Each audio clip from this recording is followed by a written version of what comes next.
안녕하세요. 옛 이야기입니다. 옛 이야기의 사연을 여러분들에게 읽어드릴 DJ 유진입니다. 구독과 좋아요는 채널 운영에 큰 힘이 됩니다. 꼭 부탁드리며 저는 여러분들의 댓글도 모두 읽고 있으니 댓글도 많은 참여 부탁드립니다. 그럼 오늘의 사연 바로 시작할게요. 안녕하세요. 아들 하나와 살고 있는 60대 엄마입니다. 제 아들은 나이 40이 다 되어 가도록 아직 혼자예요. 그렇다고 빨리 짝을 만나서 결혼하길 바라지는 않아요. 아직 아들의 아내였던 그 아이, 며느리이자 딸이었던 아이의 흔적이 많이 남아있거든요.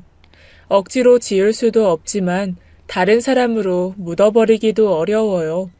저도 이렇게 힘든데 아들에게 강요할 순 없죠. 제 아들은 봉사기관에서 수어 통역사로 일하고 있습니다. 어릴 때부터 남의 이야기도 잘 들어주고 속이 참 깊은 아이였는데 더 넓게, 더 다양하고 많은 사람들의 이야기를 듣고 싶어 했어요. 장애가 있는 사람들까지도 말이죠. 처음에는 탐탁지 않았어요. 일하는 환경이 늘 장애 있는 사람들 천지인지라 그 속에서 제대로 된 짝이나 만날 수 있을까 하고 늙은 마음에 걱정이 되었죠. 30이 지나고 노총각이 다 되어 쉬어 빠질 동안 아들은 제대로 된 여자 하나를 만나지 않았습니다. 그러나 어느 날부터인가 아들이 출근할 때 향기가 나기 시작하고 아침에 출근 전에 거울을 보는 시간이 늘었어요. 단번에 누군가 생겼음을 짐작할 수 있었죠. 그리고 누구를 만나는지 물어볼 때쯤 여자를 데리고 왔습니다. 제가 사람을 볼 때 까다롭거나 많이 따지는 편이 아님에도 불구하고 며느리는 첫눈에 호감이 가는 인상은 아니었어요. 무슨 말만 하면 꿈틀대는 눈썹하며 상대가 이야기할 때 얼굴을 들이밀다시피 하고 인상을 쓰거나 표정이 안 좋았습니다. 게다가 말투도 우물우물 하는데 목소리는 어찌나 크던지 기차 화통을 삶아먹은 건가 싶었죠. 대화가 잘 이어지지 않았고 중간중간 아들이 한 번씩 제게 더 말해주곤 했습니다. 하필 저런 모자라 보이는 여자를 데리고 왔을까 하고 아들이 이해가 가지 않았어요. 그래서 차를 내오겠다고 둘러댄 후 아들을 몰래 불렀습니다. 애야, 어디서 저런 여자를 데리고 왔어? 어른이랑 있는데 표정도 불량하고 말도 기분 나쁘게 틱틱. 내 말도 잘 못 알아들어서 몇 번씩이나 말하게 하고 결혼까지 생각하는 건 아니지? 난 별로 마음에 안 든다 얘. 결혼 생각 없는데 집까지 누가 데려와. 난 빠르면 다음 달 안에 했으면 해. 하루라도 빨리 결혼해서 내가 지켜주고 싶어. 너무 안 좋게만 보지 말아줘 엄마. 얼마나 착한 사람인데.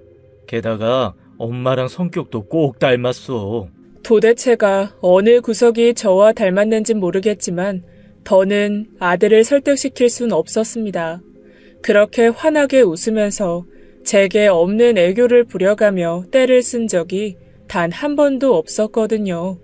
안 그래도 마음에 안 드는데 며느리는 조실 부모의 고아원 출신이었습니다. 부모가 없었어요. 아들이 상견례 소리가 없길래 재차 물으니 그제야 부모가 없다고 말해주더군요. 그러면서 제게 며느리를 딸처럼 잘 대해달라고 부탁했습니다. 어디 그게 말처럼 쉽나요? 진짜 자식도 하루에 12번씩 싫기 일쑤인데 말이죠. 게다가 딱히 마음에 드는 구석도 없는 며느리이니 더 어려웠어요. 그렇게 아들의 사정사정에 못 믿어워도 어쩔 수 없이 며느리와 가족이 되었습니다. 하지만 저도 사람인지라 한 번 안 좋게 보기 시작하니 며느리가 숨만 쉬어도 거슬리더군요. 시집살이 같은 유치한 거 누가 시키나 했는데 제가 시키고 있는 걸 발견했습니다. 딴에는 제게 잘 보이려고 아침상도 차리고 선물도 주는데 그렇게 신경 쓰는 게 더 짜증이 나는 겁니다. 그래서 마음에도 없는 소리를 많이 했어요.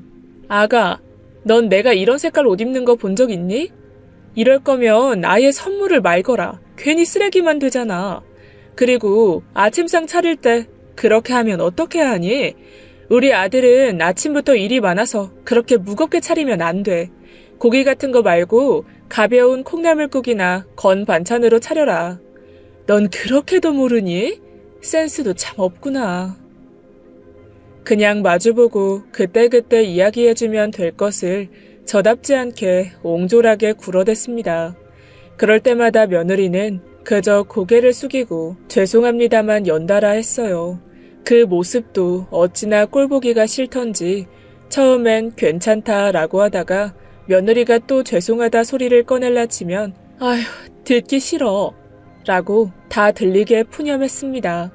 아마 며느리도 그 말이 더 가슴에 꽂혔겠죠. 그렇게 절대 가까워지지 못한 채 지내올 줄 알았는데 계속 미운 시어머니 노릇만 하는 제 모습이 보기 안 좋았는지 신이 노하신 건지 제가 벌을 받았습니다. 매일 다니던 길이었는데 어느 집 나무에서 많이 익은 홍시가 떨어져 있어서 그걸 밟고 냅다 미끄러져 버렸어요. 그 바람에 바닥을 짚은 팔이 댕강 부러졌습니다. 아프다 소리도 못하고 꺽꺽대다가 그 감나무집 주인이 발견하고 절 119에 불러 응급실에 보내주었답니다. 얼마나 재수없다 느꼈으면 집에 가만히 있던 며느리 탓을 하게 되더라고요. 집에 사람이 잘못 들어와서 안 좋은 일이 생긴 거라면서 말이죠. 제가 꼼짝없이 팔을 못 쓰게 되자 아들은 며느리에게 더 신신당부를 했습니다. 여보, 미안한데 엄마가 팔이 많이 불편하시니 당신이 신경 좀 써줘요. 난 퇴근하고 와서나 봐드릴 수 있을 것 같네. 미안해요. 부탁해요. 네, 제가 잘 봐드릴게요. 걱정 말아요. 신경 쓰지 말고 잘 다녀와요. 어찌나 큰 소리로 말하던지 방 안에 있던 제 귀에 쏙쏙 들어오더라고요. 까짓 거 팔 하나 없다고 못 사나 뭐 그리도 불편하겠나 싶었습니다. 그런데 조물주가 팔 2개, 다리 2개씩 만들어 놓은 이유가 있더라고요. 별거 아닌 세수 하나 하기에도 어찌나 불편한지 화딱지가 나서 뿌리듯이 세수를 했는데 그 덕에 옷도 갈아입어야 하고 불편한 게 한두 가지가 아니었습니다. 제가 계속해서 바보짓을 하니 며느리가 조심스럽게 다가와서는 수건을 적셔서 제 얼굴을 닦아주더군요. 꼭 어린아이 대하듯이 말입니다. 전 그 수건을 낚아채서는 별거 아니라는 듯이 며느리의 손길을 뿌리치고 방으로 들어가 버렸어요. 그렇게 며칠은 괜찮았습니다. 그런데 5일 정도 지나고 나니 몸에서 썩은 내가 나는데 같이 밥 먹던 아들이 이상한 냄새가 난다면서 바로 저를 바라보는 겁니다. 그리고는 며느리에게 어머니를 꼭 씻겨달라고 부탁했어요. 전 너무 치욕스럽고 불편해서 한사코 거절했지만 저에게 늘 어려워만 하던 며느리는 처음으로 단호했어요. 어머니, 괜찮아요. 저 고아원 있을 때 아이를 많이 씻겨봤고 아무렇지도 않아요. 어머니는 남편의 어머니니까 더욱더 괜찮아요. 며느리는 힘을 줘서 저를 욕조에 앉히고는 제가 민망할까봐 우스꽝스러운 선글라스까지 끼고는 열심히 닦아주었습니다. 눈이라도 마주치면 제가 창피하게 느낄까봐서 말이죠. 그리곤 열심히 수건으로 닦아주고 드라이기로 머리도 말려주었어요. 제가 한사코 거부해도 감기 걸린다면서 열심히 말려주었습니다. 그리곤 집안일을 이어서 하는데 어찌나 손이 빠르던지 전에는 관심이 없어서 잘 몰랐는데 거실에 앉아 며느리를 물끄러미 바라보니 한두 번 해본 솜씨가 아니더라고요. 빨랫대에 산더미 같은 옷들도 척척 개키고 쌓여있던 설거지에 저를 씻기고 나온 욕실까지도 며느리가 지나가면 금세 깨끗해졌습니다. 꼭 가제트 만능팔 같았어요. 그 와중에 목욕해서 노곤했는지 저는 소파에 기대어 스르르 잠이 들어 버렸습니다. 얼마나 지났을까? 좋은 향기가 나고 노랫소리가 들려 천천히 눈을 떴는데 며느리가 저를 눕히고는 그 바로 옆에 누워서 저를 보며 흥얼거리고 있더라고요. 아직 끝이 덜 마른 제 머리카락을 매만지면서 말이에요. 꿈에 돌아가신 친정엄마가 보였는데 그게 아니라 며느리였더라고요. 제가 놀라서 눈을 크게 뜨자 며느리는 절 보면서 잘 주무셨냐는 말뿐이었습니다. 그리곤 기다렸다는 듯이 상을 차리고는 절 불렀어요. 남편이 어머니께서 삼계탕을 제일 좋아하신다길래 장 봐뒀어요. 지금 막 삶은 거라 맛있을 거예요. 어서 드세요. 제가 잠든 새 언제 시장까지 다녀온 건지 상을 떡하니 차려두었는데 이상하게 눈물이 나더라고요. 꼭 제가 6살 아이가 된 느낌이었어요. 어머니가 씻겨주고 잠에 들고 또 잠에서 깨서 내가 좋아하는 밥을 먹고 얼마 만에 느껴보는 포근한 느낌인지 저도 모르게 주책맞게도 눈물이 흘렀죠. 연유를 모르는 며느리는 또 자기가 뭐라도 잘못한 줄 알고 안절부절 못하더라고요. 연신 잘못했어요. 죄송합니다를 외치길래 그런 며느리에게 아니라고 그저 고맙다고 했어요. 엄마 생각이 났다면서 말이죠. 그러자 며느리는 제게 닭다리 하나를 뜯어주면서 부럽다고 했습니다.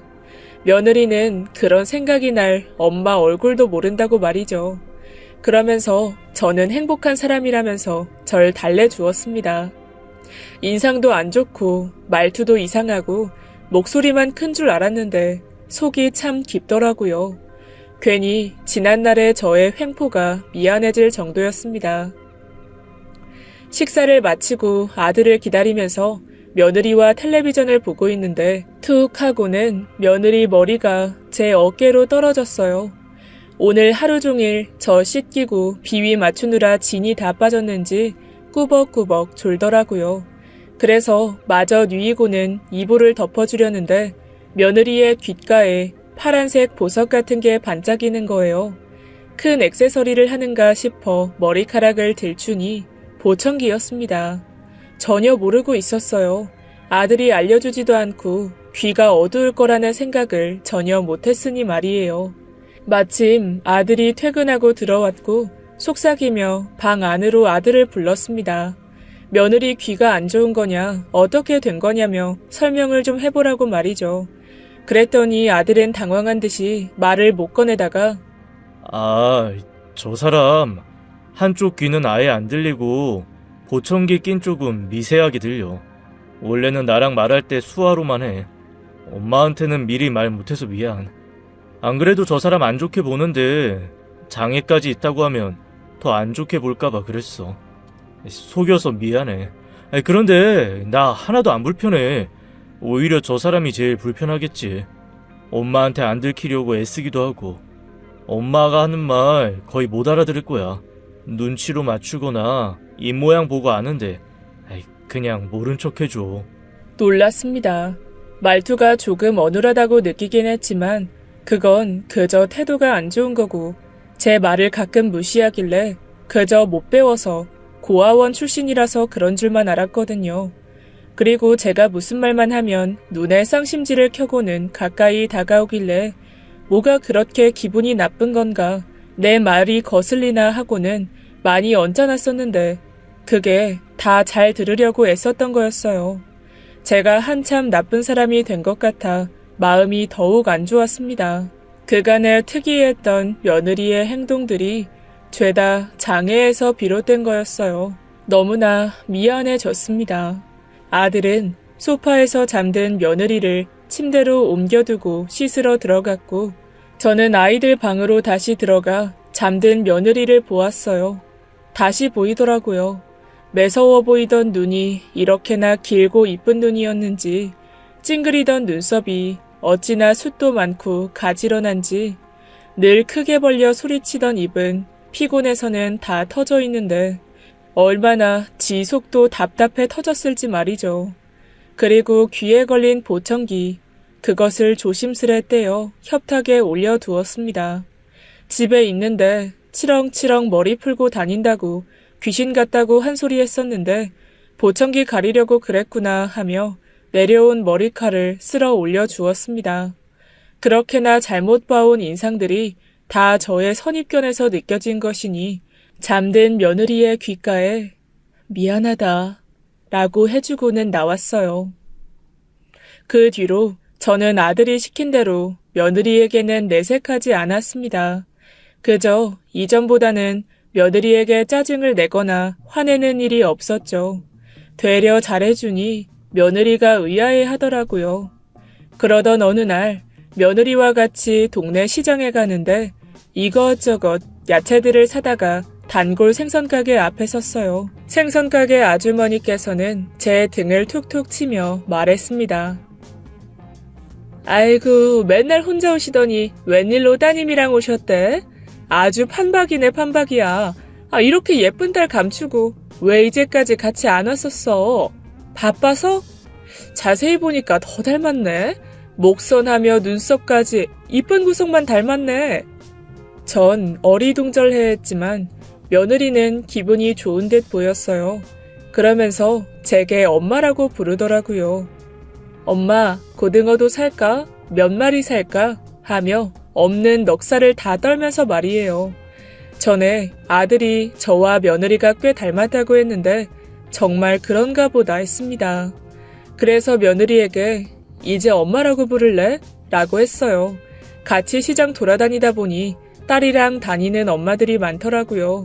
내심 부럽기도 했고 엄마 하면서 다니는데 좋아 보이기도 했고요. 그러자 며느리는 기다렸다는 듯이 바로 엄마라고 했습니다.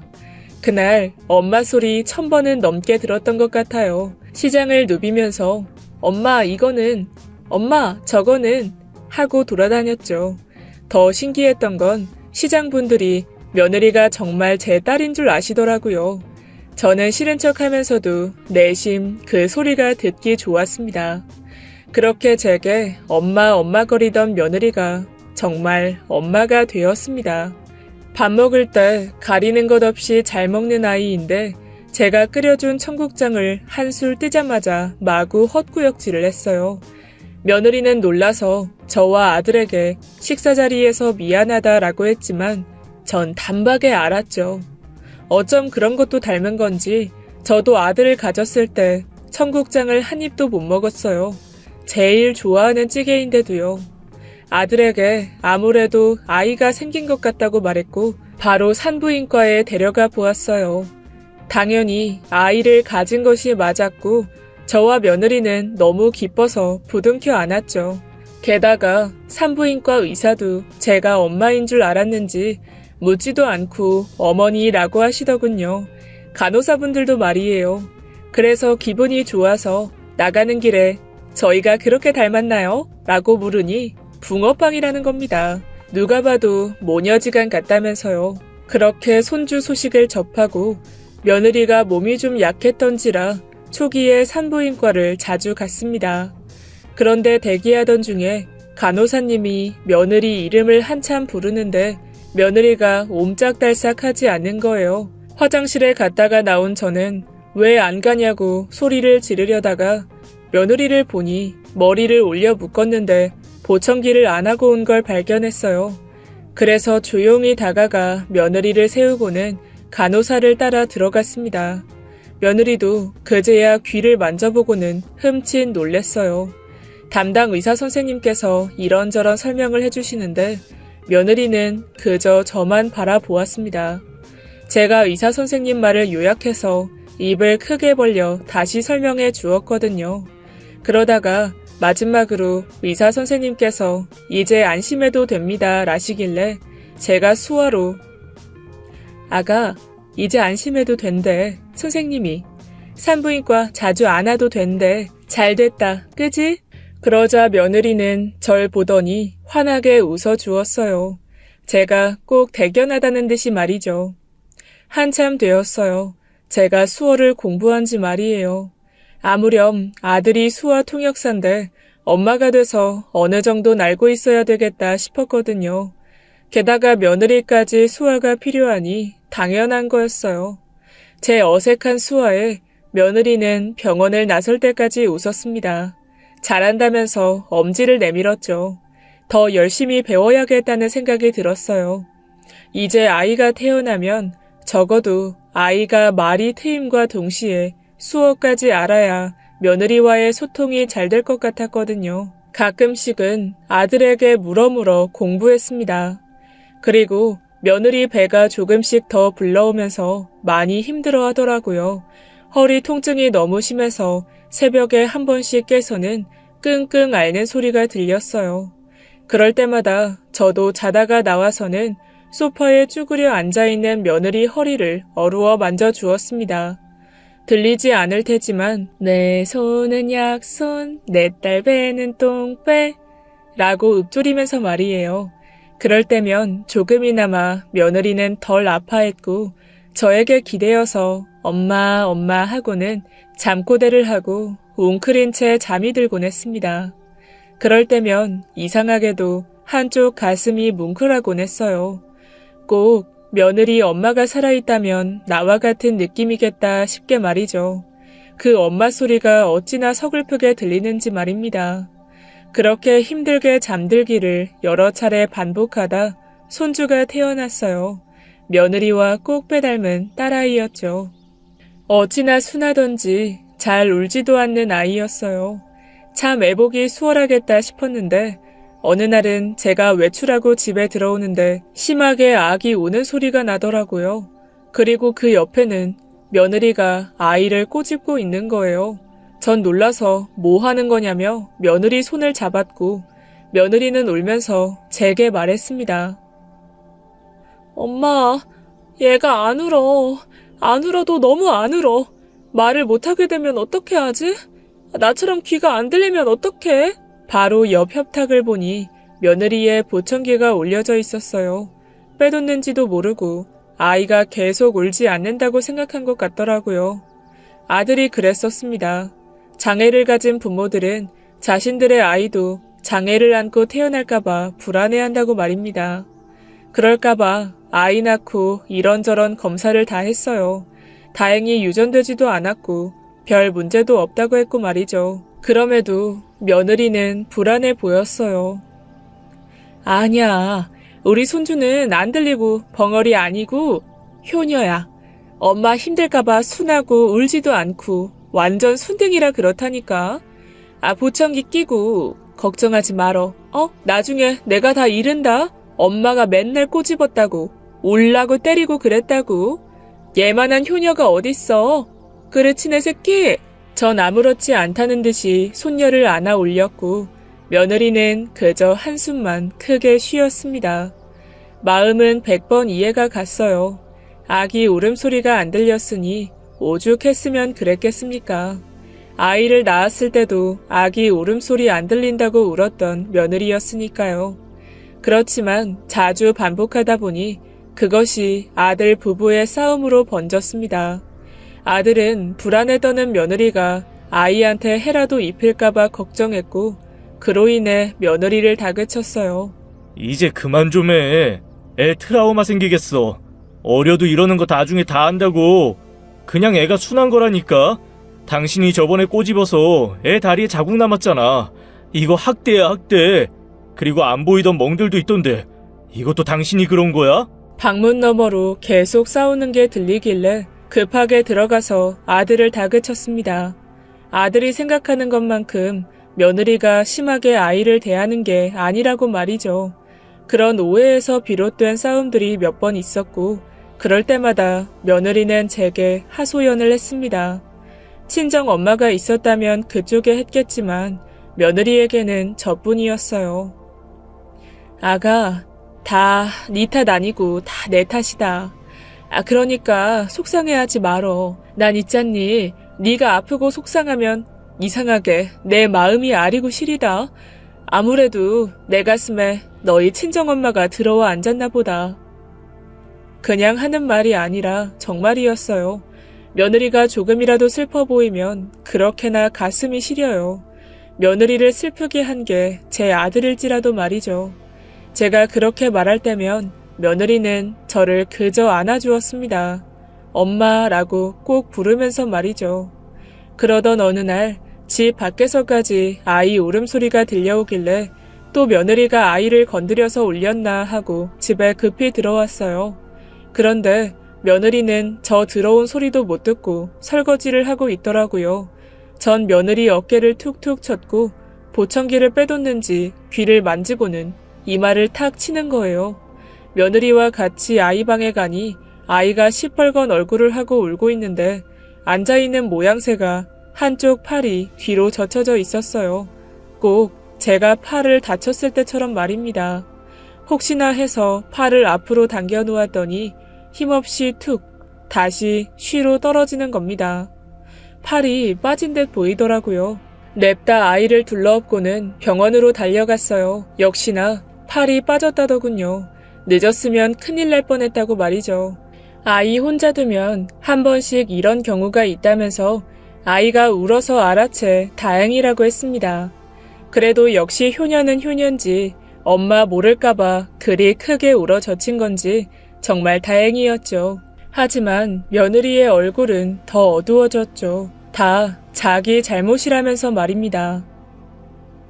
엄마, 내가 들렸다면 이런 일이 생겼을까? 우리 애기 말도 느리고 날 부를 때 엄마라고 안 불러. 그냥 울어. 아니면 엄마가 나한테 하듯이 어깨를 툭툭 쳐. 쟤도 아는 거겠지? 내가 귀머거린 거. 그러지 않고서야. 자책하면서도 자식이 부모의 장애를 너무 일찍 알았다는 사실에 비통해했습니다. 며느리는 더욱더 애가 타했거든요. 괜히 다른 애들보다 말이 느린 것 같고 자기 앞에서 아이가 옹알이도 잘 안 한다면서 걱정하고 말이죠. 그래서 말해주었습니다. 네 남편도 그랬어. 내가 혼자 키우니까 말도 느리고 잘 안 울고. 근데 어차피 때 되면 시끄러울 정도로 떠들고 귀찮을 정도로 불러대. 걱정 마. 알겠지? 그렇게라도 장애와는 상관없다고 말해주고 싶었습니다. 하지만 하늘도 참 무심하시지. 며느리의 장애는 장애물이 아닌 지름길이 되어버렸습니다. 제 생일이었던 가을이었어요. 아들 뒷바라지하고 새로 들어온 며느리를 챙기고 그 사이 손주까지 생긴 터라 제 생일이 명절 틈새에 끼어서 한 번에 같이 하거나 자연스럽게 넘어가곤 했었는데 며느리 딴에는 그게 계속 걸렸던 건지 정신없이 명절이 지나고는 제게 비밀로 하고 몰래 제 생일상을 준비했어요.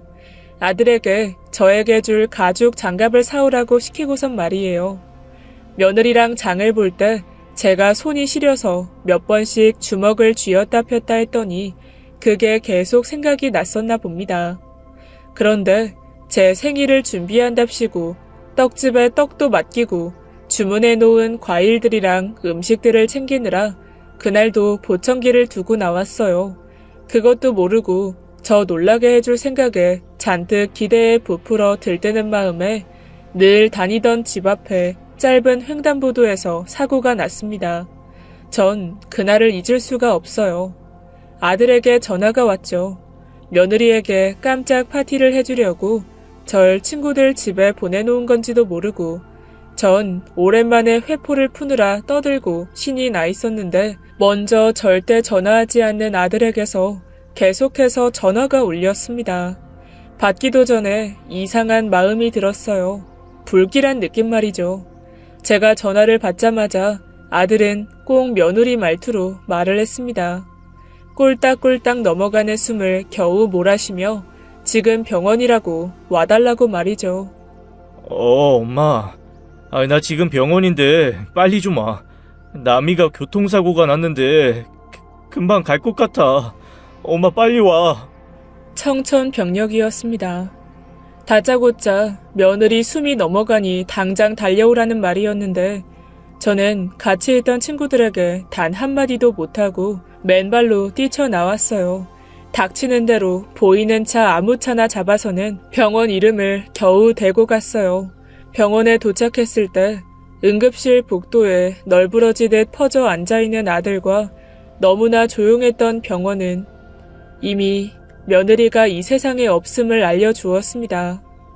앉아있는 아들을 아무리 부르고 일으켜 세워도 혼이 빠진 얼굴로 병원 침대 한 곳을 응시하고 있었어요. 흰 천이 머리 끝까지 덮여있는 며느리의 손에는 가죽 장갑이 쥐어져 있었어요. 옷은 처음 인사 올 때 입었던 그 원피스 그대로였고 모든 게 그대로인데 며느리만 없었습니다. 실감이 나질 않아서 전 눈물 한 방울 나지 않았어요. 그날 동네에 큰 공사가 있었는데 앞에서 공사 지휘봉을 들고 열심히 알려주던 인부의 소리를 며느리는 듣지 못했습니다. 도로를 통제하고 주민들이 돌아서 가던 그 횡단보도를 며느리는 전혀 인지하지 못했던 거죠. 높은 공사 차량에 치였다고 했습니다. 아픈 거 잘 못 참는 아이인데 아프다 소리 한마디 못 지르고 그렇게 갔어요. 장례를 치르고 이래저래 수습하느라 반년이 훌쩍 지나갔습니다. 아들은 출근도 하지 않고 며느리와 지냈던 방에 틀어박혀서는 낮에는 술로 하루를 보내고 밤에는 눈물로 지새웠습니다. 저에게 티내지 않으려고 노력했지만 울음이 새어나오는 걸 막을 순 없었죠. 손주가 많이 어리고 아들도 제정신이 아니라서 저라도 정신 똑바로 차려야 됐습니다. 슬퍼할 새도 없이 지냈어요. 아들을 다시 타일러서 장애 학교에 출근하게 만들었고 손주를 보느라 하루가 빠르게도 지나갔습니다. 지 어미랑 있을 때는 그렇게도 말이 느리더니 아들이 술 기운에 한 번씩 아이에게 말을 걸어서인지 금세 말이 늘었습니다. 그렇게 또 며느리의 빈자리를 느낄 새 없이 시간은 야속하게도 빠르게 갔어요. 훌쩍 10년이 그냥 지나가더군요. 매년 며느리 제사를 지내주면서도 안타까울 뿐 눈물이 안 나는 걸 보면서 아무리 딸 같은 며느리라 해도 이래서 남은 남인가 보다 싶었습니다. 제 딸이었다면 제가 이렇게 온전한 제정신으로 살 수 있을까 싶었거든요. 그때는 몰랐어요. 슬픔은 막상 닥쳤을 때 오는 것보다 기억이 날 때 물밀듯이 크게 온다는 걸 말이죠. 손주 학교를 보내고 계절 옷들을 정리하는데 며느리 가던 날 그 차가운 손에 쥐어져 있던 가죽 장갑이 보였습니다. 저도 모르게 그 장갑을 끼고는 거울을 보는데 손등으로 땀이 떨어지길래 장갑이 많이 따뜻한 건가 했어요. 그런데 제 눈물이었습니다. 예고도 없이 소나기처럼 마구 퍼부었어요. 그 장갑을 낀 채 그 자리에서 소리 없이 울었습니다. 생전에 며느리가 저에게 따뜻하게 대해주던 것, 쌀쌀맞던 저에게 계속해서 다가와 주었던 것, 임신하고 아이 낳을 때까지 같이 고생하고 힘들어했던 것 등등 많은 일들이 주마등처럼 스쳐 지나갔어요. 그리고 며느리를 보내고 처음으로 아들의 방에 들어갔습니다. 예전 모습 그대로였어요. 그리고 여전히 결혼사진이 걸려 있었고 사진 속 며느리가 절 보고 웃고 있었습니다. 절로 가슴으로 손이 가더군요. 숨이 막힐 듯이 아팠습니다. 말로만 가슴이 미어진다, 애달프다 했었는데 그 느낌을 단박에 느꼈어요. 자식이 죽으면 가슴에 묻는다던데 어찌나 제 가슴을 치던지 말이에요. 급하게 방에서 나와서는 내내 끼고 있던 가죽 장갑을 다시 넣었습니다. 일부러 잘 안 보이는 곳에 신문지로 꽁꽁 싸서 감춰뒀어요. 그렇게 며느리의 빈자리를 받아들이지 않고 외면해 왔습니다. 집에만 너무 오래 있으면 안 되겠다 싶어서 아들이 다니는 학교에 급식소 봉사를 다녔어요. 팔이 하나 없는 아이, 눈이 보이지 않는 아이, 자폐증이 있는 아이, 그리고 며느리처럼 귀가 잘 들리지 않는 아이 등등 여러 사연이 가득한 몸이 불편한 아이들이 많았죠. 집에 있으면 불편하던 마음이 그 아이들을 보면 위안이 되는지 편해졌습니다. 몸이 불편해도 애들은 애들이었어요. 반찬들로 다투기도 하고 더 먹겠다고 싸우고 흘리거나 편식을 하기도 하고 말이죠. 그런데 그중에 특히나 며느리와 닮아서인지 같은 장애를 가져서인지 한 아이가 계속 신경이 쓰이더라고요. 말투가 어눌하고 수어를 주로 쓰다 보니 표정이 풍부했습니다. 그리고 한 번씩 자기가 좋아하는 반찬이 나올 때면 저를 뚫어져라 쳐다봤어요. 더 달라는 듯이 말이죠. 그럴 때면 저도 모르게 더 챙겨주면서 먹고 싶은 거 나왔을 때는 아줌마 이거 더 주세요 하는 거야. 알았지? 말 안 하면 나도 몰라. 못 주지. 아줌마 해야 돼? 수화만 주로 써서 그 말하는 게 그리도 어려운 건지 몇 달이 지나도록 입도 뻥끗하지 않더라고요. 아예 말도 못하는 아이인가 생각했죠. 그러다 손주가 어느 정도 크고 저도 더 이상은 여러 아이 케어가 어려워서 급식실 봉사를 그만두게 되었습니다. 오래간 근무했던 분들께 인사를 드리고는 돌아섰는데 아이들 모두 하교하고 한참 지난 시간인데도 그 아이가 쭈뼛쭈뼛 입구에서 서성거리는 겁니다. 그래서 마지막 날이고 하니 떡볶이라도 사줘야겠다 하고는 학교와 분식집에 데려갔어요. 그때도 계속 말없이 눈알만 굴리다가 떡볶이가 나오니 그제야 먹는데 긴 머리카락이 자꾸 떡볶이에 닿길래 노란 고무줄로 묶어주었습니다. 그랬더니 그런 저의 손을 쳐내고는 머리를 풀어 헤치더라고요. 며느리와 같이 보청기를 끼고 있었거든요. 그게 못내 부끄러웠던 모양이더라고요. 그래서 말해주었습니다. 우리 며느리도 너랑 똑같은 거 끼고 있어. 엄청 멋진 건데 왜 가려?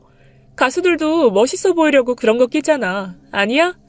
그리고 귀신 같았는데 머리 올리니까 얼마나 달걀처럼 예쁘니. 예쁘게 묶고 다녀. 알았지? 저의 이쁘다는 말에 제 손에 고무줄을 빼앗아서는 바로 머리를 묶더라고요. 그리고는 처음으로 입을 열었습니다. 아빠가 남들한테 약점을 보이면 괴롭힘 당할 거라고 가리라고 했어요. 우리 엄마도 아줌마처럼 이쁘다고 했는데 아빤 그게 싫은가 봐요. 아줌마는 우리 엄마랑 정말 많이 닮았어요. 그동안 감사했습니다. 덕분에 밥 맛있게 잘 먹었어요. 별거 아닌 말이었는데 이상하게도 막 눈물이 났어요. 기억할 엄마도 없어서 그게 슬프다고 했던 며느리의 말이 자꾸만 떠올랐습니다. 그땐 그게 무슨 말일까 흘려들었었는데 떡볶이 집에서 이 아이의 말을 듣자마자 와닿았어요. 제가 며느리와의 기억거리가 있어서 이렇게 눈물이 나듯이 말이죠. 가족이 아니라 남이라서 쉬이 잊히고 덜 슬프다고 생각했는데 아니었어요. 계속해서 며느리는 제 온 기억에 남아 있었습니다. 진작에 가족이 되어 있었던 거죠.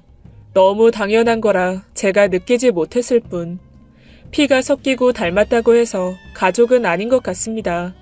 남이어도 장애가 있어도 그게 며느리일지라도 저의 모든 기억에 자리하고 있는 한 우리는 가족입니다. 잊으려고 해도 매년 찾아오는 며느리의 기일이 상기시켜주듯이 가족은 외면하고 잊으려고 해도 지울 수 없는 존재 그 이상입니다.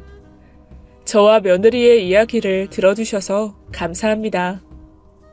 지금까지 예디야기였습니다. 끝까지 함께해주신 여러분 진심으로 감사드리며 저는 내일 이 시간 다시 돌아올게요. 감사합니다.